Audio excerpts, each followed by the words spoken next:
Hi ನಮಸ್ಕಾರ ನನ್ನೆಲ್ಲ ಪ್ರೀತಿಯ ಕನ್ನಡಿಗರೇ, ಈ ನಿಮ್ಮ ತಿಪ್ಪೇಶ್ ಕನ್ನಡಿಗನ ಕಡೆಯಿಂದ. ಈ ದಿನ ಜುಲೈ 7. ಭಾರತೀಯ ಕ್ರಿಕೆಟ್ ಪ್ರೇಮಿಗಳಿಗೆ ಒಂದು ವಿಶೇಷವಾದ ದಿನ ಅಂತಲೇ ಹೇಳ್ಬೋದು.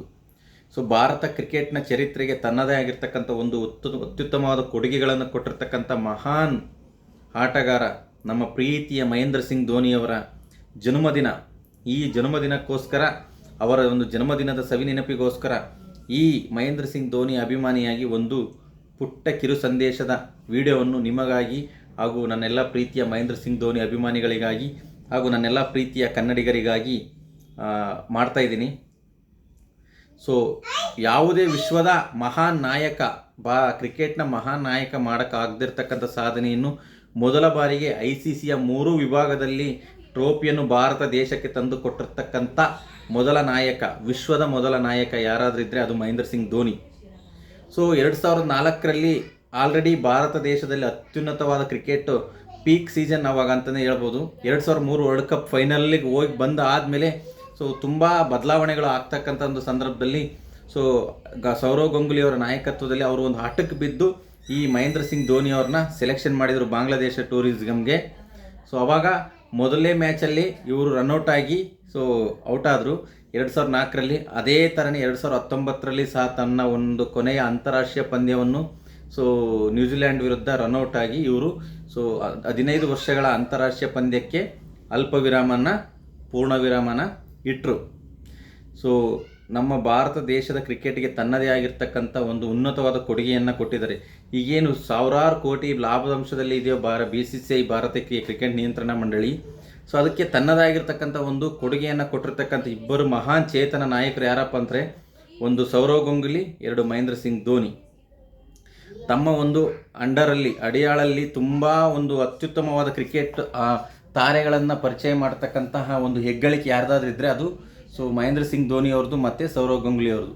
ಸುರೇಶ್ ರೈನಾ, ವಿರಾಟ್ ಕೊಹ್ಲಿ, ರೋಹಿತ್ ಶರ್ಮಾ ಇಂಥ ಮಹಾನ್ ಚೇತನ ಆಟಗಾರರಿಗೆ ತನ್ನದೇ ಆಗಿರ್ತಕ್ಕಂಥ ಬೆಂಬಲವನ್ನು ಕೊಟ್ಟು ಅವರು ಅತ್ಯುನ್ನತವಾದ ಸ್ಥಾನಕ್ಕೆ ಹೋಗೋ ತರಹ ಮಾಡಿರ್ತಕ್ಕಂಥವರು ಮಹೇಂದ್ರ ಸಿಂಗ್ ಧೋನಿ.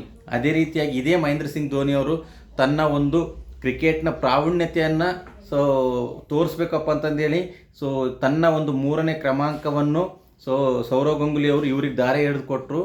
ವಿಶಾಖಪಟ್ಟಣಂದಲ್ಲಿ ಪಾಕಿಸ್ತಾನದ ಮೇಲೆ ಅದೇ ಪಂದ್ಯದಲ್ಲಿ 148 ರನ್ಗಳನ್ನು ಬಾರಿಸುವ ಮೂಲಕ ಮಹೇಂದ್ರ ಸಿಂಗ್ ಧೋನಿ ಇಡೀ ವಿಶ್ವದಲ್ಲಿ ಒಬ್ಬ ಅತ್ಯುತ್ತಮವಾದ ಗಿಲ್ಕ್ರಿಸ್ಟ್ ನಂತರ ವಿಕೆಟ್ ಕೀಪರ್ ಹುಟ್ಕೊಂಡಿದ್ದಾರೆ ಅಂತಂದೇಳಿ ಮಾತಾಡೋದಕ್ಕೆ ಸ್ಟಾರ್ಟ್ ಮಾಡಿದರು.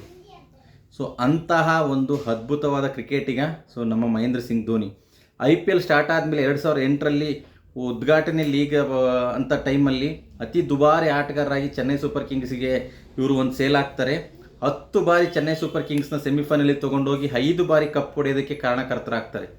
ಅಂತಹ ತನ್ನ ವಿಭಿನ್ನವಾದ ತಂತ್ರಗಾರಿಕೆಯ ಮೂಲಕ ಇಡೀ ಕ್ರಿಕೆಟ್ ಚರಿತ್ರೆಯಲ್ಲಿ ತನ್ನದೇ ಆಗಿರ್ತಕ್ಕಂಥ ಒಂದು ಹೆಸರನ್ನು ಬರೆಸ್ಕೊಂಡಿರ್ತಕ್ಕಂಥ ವ್ಯಕ್ತಿ, ಆಟಗಾರ ಯಾರಾದರೂ ಇದ್ದಾರೆ ಅಂದರೆ ಅದು ಮಹೇಂದ್ರ ಸಿಂಗ್ ಧೋನಿ. ಕ್ಷಣ ಮಾತ್ರದಲ್ಲಿ ಕಣ್ಣು ತೆಗೆಯೋದ್ರೊಳಗಡೆ 0.08 ಸೆಕೆಂಡ್ಸಲ್ಲಿ ವೆಸ್ಟ್ ಇಂಡೀಸ್ ಆಟಗಾರ ಕೀಮ್ ಪೌಲ್ ಅಂತಕ್ಕಂಥನ್ನ ಸ್ಟಂಪ್ ಔಟ್ ಮಾಡ್ತಾರೆ. ಅಂಥ ಒಂದು ಚಾಣಾಕ್ಷ ಆಟಗಾರ ಮಹೇಂದ್ರ ಸಿಂಗ್ ಧೋನಿ.